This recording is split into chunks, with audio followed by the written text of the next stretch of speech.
I'm here with Jordan Wong. Jordan. Tell me what you do. I'm a fan, but hey, tell me who you are. Tell me what you do, and yeah. So I'm a full-time fine artist. Nice. Everything that I do is usually under the name WongFace, Hmm. and I'm known for large Hmm. installations as well as kind of exploring different medium processes Hmm. visually. Inspired by the things I fell in love with as a kid, which Hmm. is anime and manga, but as well as like graphic design, you know, Asian motifs Hmm. and Hmm. imagery, and it all kind of comes together in a visual language that explores how we grow as Yeah. people Yeah. and how we navigate life and this idea of the ultimate self. Yeah. Yeah. I love that, and I love Wong Face. And we'll get more into Yeah, that though. sure. Would that be considered like an alter ego?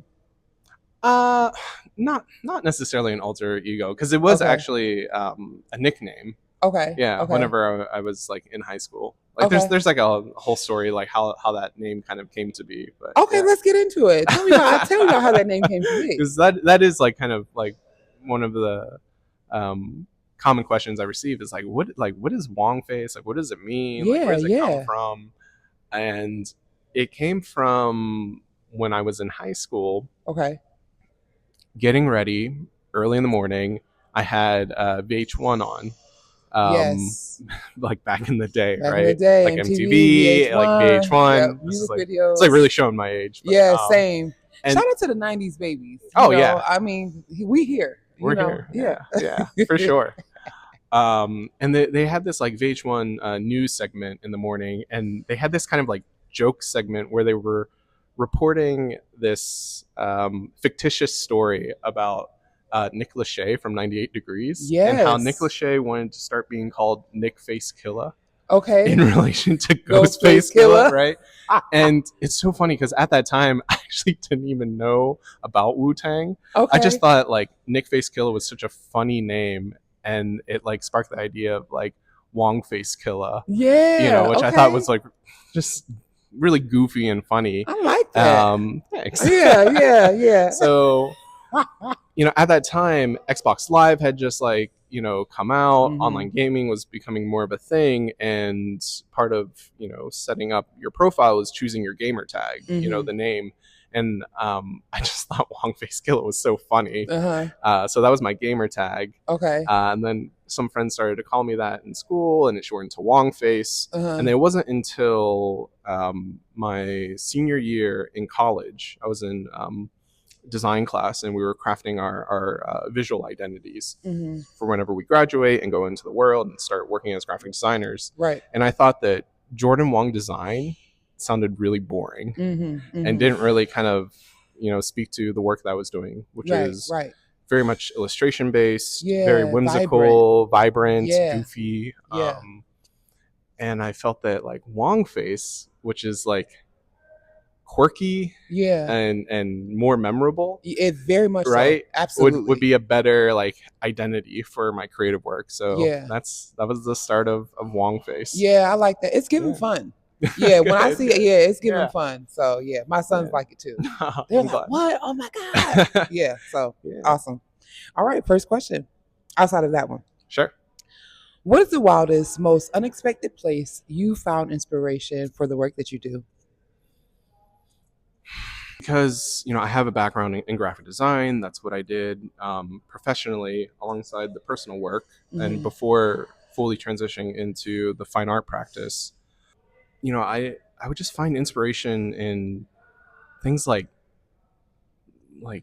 traffic signs and Hmm. like caution signs, like signage out in the world, you Yeah. know, as well as Asian food packaging, which like Hmm. that kind of reference and aesthetic shows up in the work that I do. So Yeah. it's really like just like signage that Okay. most people like, you know, kind of observe and digest as pure information, but Hmm. there's a lot of like beauty in these like minimal forms, which then inspire the icons and symbols that I do in my own work Hmm. to express more philosophical ideas, more personal ideas, Hmm. and a way to kind of translate contemplations that I have inside me, but Yeah. like in a single mark. Yeah. And again, it all comes back from just what I'm seeing graphically out in the world. Yeah. Can I ask a follow up? Is it like the shape of those particular signage, like the symmetry of the signs? Like, what's something that really, like, when you see something like that sticks out to you? Yeah. I think it's, of course, it's like, the visuals, right? So this Right. the aesthetics, the visual design of something, Mm. um, like you just said, like symmetry, or how Yeah. something's like balanced, or just has a nice relationship to like another element. Hmm. For me, it's also kind of the simplicity or translation of an idea or piece of information, but then in my mind thinking like, okay, what could this also represent, right? Yeah. So a really good example is the like merge lane Hmm. like sign that you see whenever you're Yes. driving, Yep. right? And for me, when I see that, of course, it's like, okay, like there are cars coming Uh over, huh. right? Uh huh.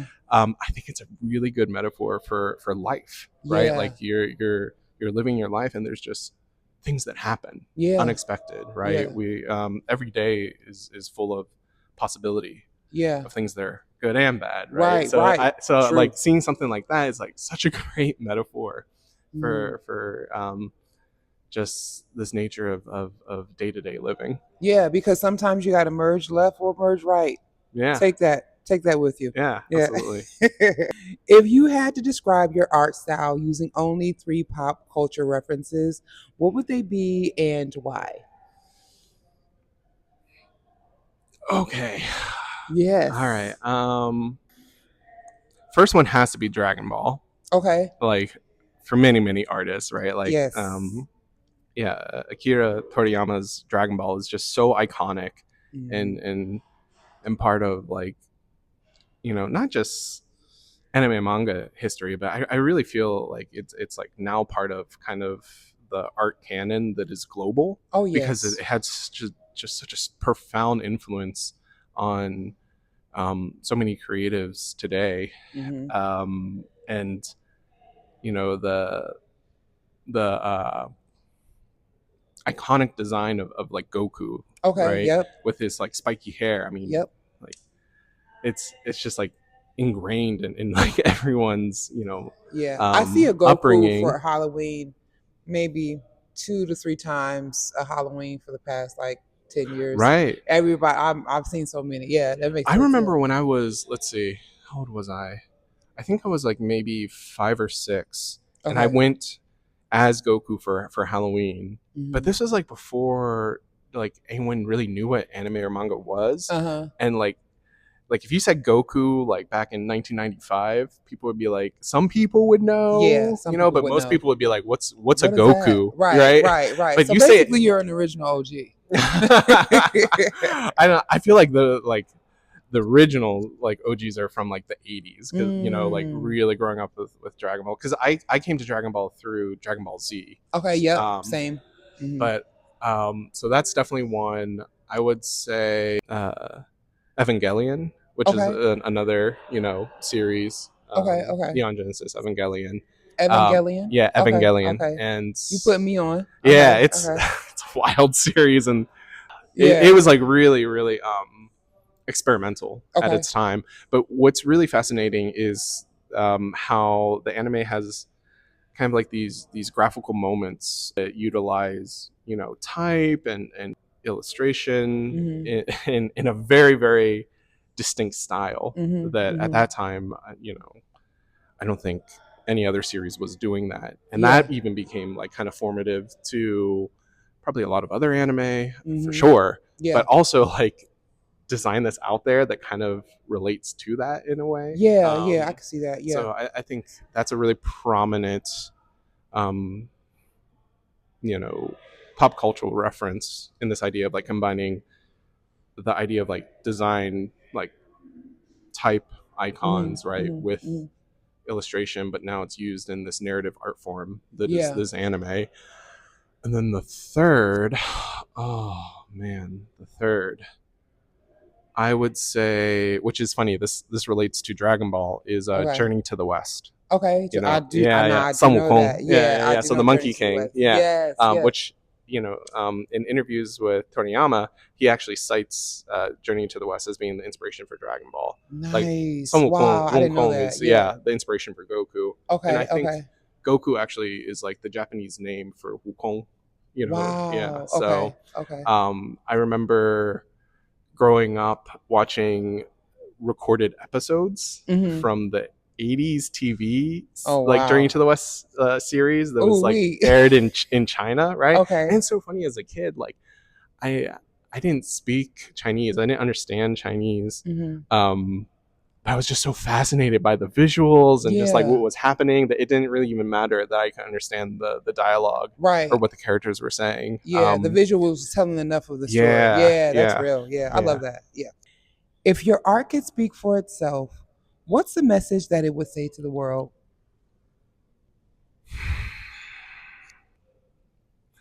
I would say this is kind of like twofold.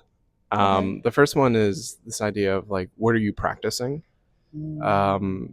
Because embedded in the drawn subjects and these icons and symbols again are all metaphors and philosophies kind of hidden, right? Mhm. That really explore um, yeah, what do we do whenever we're faced with challenges? What do we do whenever we're in pain or we are trying to find a sense of belonging, right? Yeah. Yeah. How do we uh, handle rejection Yes. or abuse, Yeah. right? Challenges. You're Yeah. right. How can we be empowered to be more compassionate, understanding and forward thinking, Yeah.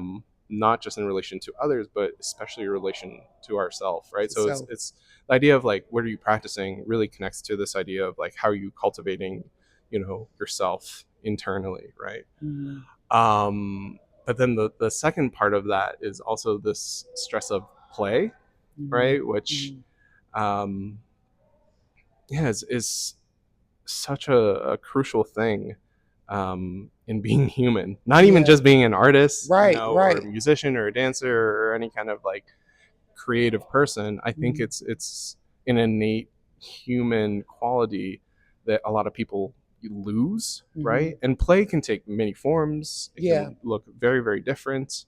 Um, but I think when people think of that, they kind of dismiss it. They think Mhm. that it might just be something for children or Yeah. whenever you're younger or creative people. Right. Right. But play play is like part of being human, right? Absolutely. It's a part of being human and it's Yeah, therapeutic. absolutely, And absolutely. I mean, just having pure fun, Yeah.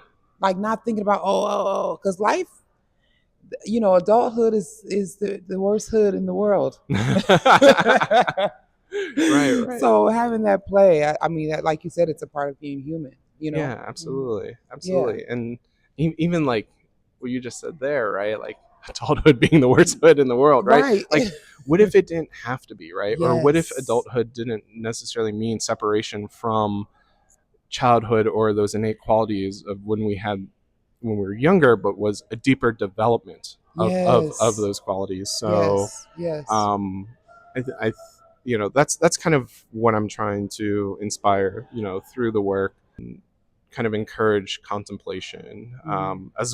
as much as like enjoyment and fun and Go discovery. ahead. You fine. Yeah.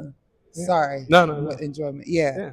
Sometimes I love when there's natural people doing Oh their yeah, no, thing. You know what I'm saying? It's like of we're in course public, we're in like the world. yeah, Yeah, we yeah, are. We are yeah. in the We world. are in the world. We are practicing Yeah, in the world. yeah. And with that, I want to say thank you, Jordan, aka WongFace, for joining me today and sharing your stories. And stay tuned, stay inspired. Peace and love. Thank Okay. you. Yes. This is Street Story Media.